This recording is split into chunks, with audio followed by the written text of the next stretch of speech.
live in a small town with a population of 1,000 or so. Everyone knows everyone, and most are overly nice people. I never found this strange, as most small towns stuck together as a community. There are 5 businesses in this town: a gas station, a restaurant, 2 bars, and a butcher shop that had just opened in town this year. Everybody loves the meat from there, and it's at such a great price, you can't go wrong.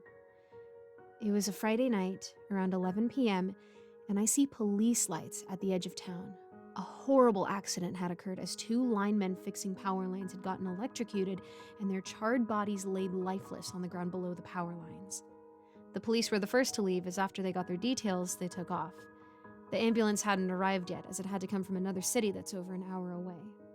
Only a man in a bloody white apron stood out in the darkness, crouched down looking at the bodies, and it was then I realized it was Mark, the butcher. I watched quietly out of sight, wondering what in the world was he doing. Did he know those guys? Were they his friends? Family? All these thoughts kept running through my mind. And then I saw it. He took a hunting knife from his pocket and started carving big chunks of flesh from the charred bodies. I rubbed my eyes. I couldn't believe what I was seeing. He stopped, looked around, and then started hiding the slabs by a nearby bush. After several minutes of slicing, there wasn't much left but bone. I couldn't watch much more as I was so scared he would see me. And then he moved in a creature-like way, but super fast, like a hunched-over zombie from 28 Days Later. Super fast. He zipped right by where I was and was gone. I went home feeling dread, trying to come with terms with what I had seen. I didn't sleep at all that night. The next day, curiosity had gotten to me, so I had to go see if the slabs were still hidden off under the bushes or something. As I drove up, I saw crime scene yellow tape was all around the power line and the bodies were gone. I walked over to where I had seen him hide the stash, but it was all gone too. Only bloody remnants remained, and it looked like it left a trail off towards the woods on the outskirts of town. I followed the trail as best as I could before it went cold. I had to find out what happened to the slabs of meat. Did the butcher come back and make it seem like an animal did this? Did an animal or creature actually do this? I should have stayed and watched longer. I had to know. So I went by the butcher shop, parked, and observed for several hours. I saw nothing but the usual customers coming and going. I decided to go home and take a nap as I was short on rest from the whole situation. I had a terrible dream then. Mark the butcher was in it. He was chopping up human remains and making them into steaks, burgers, you name it. He was a bloody mess, and he had me tied up saying that I knew his secret and I would be next. I woke up in a cold sweat. Thank God it was just a dream. But I also took it as a sign. Have all the townsfolk, including myself, been eating human remains? Is that why he had the best prices in the state on red meat? I gotta get to the bottom of this. I skipped work the next day as I thought to myself, I need to know what's going on. It all seems like a bad dream and I haven't woke up yet. But I know what I saw and how Mark ran that night, like something not from this earth. Like a cryptid of some sort in a human body. Whatever he is, he must be stopped. I went to the butcher shop again, only to see that it was closed on a weekday. Strange. I tried to break in knowing it was wrong, but I knew something wasn't right. It was an older warehouse building, and in this small town with little to no crime, nobody had alarms. I grabbed my ladder from home and climbed up to the roof. I searched around and found a possible way in through the air duct. It was a commercial-sized system, so rather large. I had no problem climbing down in the passageway. It smelled like death so bad, I dry heaved a few minutes before I made it part of the way through. Then I broke through and fell a good 15 feet.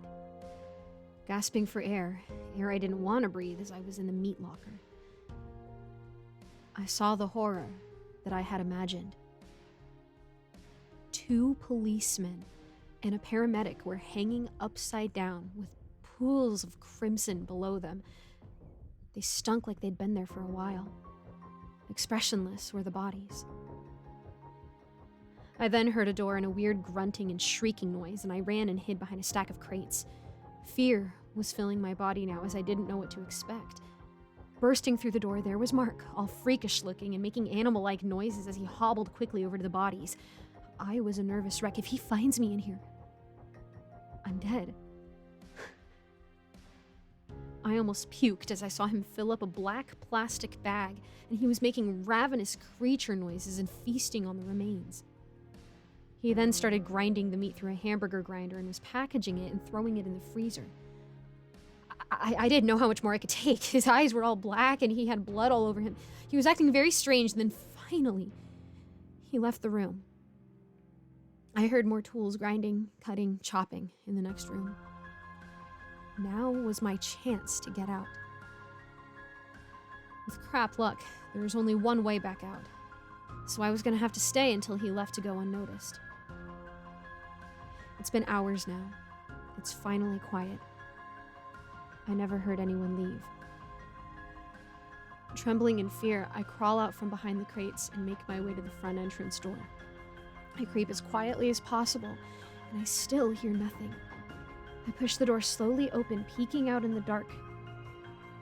The coast looks clear, so I decide to make a run for the front door. As I do, I notice a pale, white-skinned person out of the corner of my eye. It starts to growl. I run full speeds towards the front door, crashing into it. The glass breaks and I'm cut all over, bleeding, barely conscious. As I hear something sprinting towards me from behind, it sounds like it's from the underworld. I gathered myself and stumbled outside, calling for help, but it's 2 a.m. and nobody's around. I start to run as fast as I can up the street. Looking back, I see Mark, deformed, hunched over, making dreadful sounds as he starts running at me. And then I see a man on his porch waving me over. It appeared he had a gun and he was pointing it right at me, shouting, "Don't move." I put my hands up, stating that there's something after me, but as I turned around to see where Mark was, he was gone. Trying to explain myself, the guy got on the phone with the police, not taking his eyes off me, gun still pointed at my chest. And then out of nowhere, the man was tackled and torn to shreds by Mark. I took that as my chance to get away. I hobbled home, not looking back, made it to my front door and hurried inside. I grabbed a bag full of clothes out of my house, got into my pickup, and took off as fast as I could without looking back. I moved out of state, leaving everything behind. It's been 6 months since I left. I've browsed the web on the small town to check on the status of things. And in just the short 6 months I've been gone, that little town has been completely erased. Unsolved disappearance of the whole city. It's been abandoned and is now a restricted area.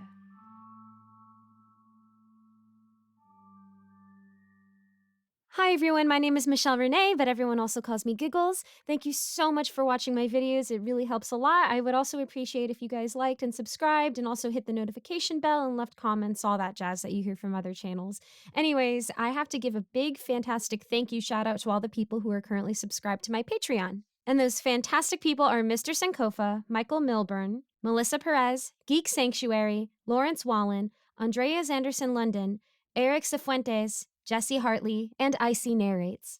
Thank you so much for supporting, and I hope to see you all in the next video.